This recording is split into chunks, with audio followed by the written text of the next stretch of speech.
what you're doing is you're putting your leg on his diaphragm. Your leg is on his diaphragm. And you can see him pushing like, you hear that? You hear that?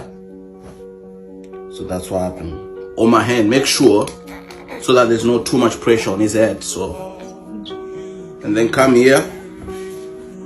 It's pretty low. Like if I open this pamper, you're gonna be shocked. Come on.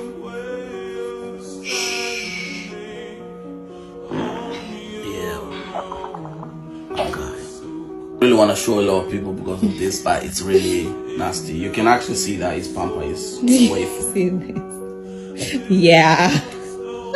This is It's very creamy. so it helps to make them pull. Me and mommy, we saw that you were struggling for about an hour. Then Agata comes out like fire, guys. But babies are different. But try it. But try it, it might work. Best trick, probably that can help your baby with constipation. If your baby is suffering constipation and also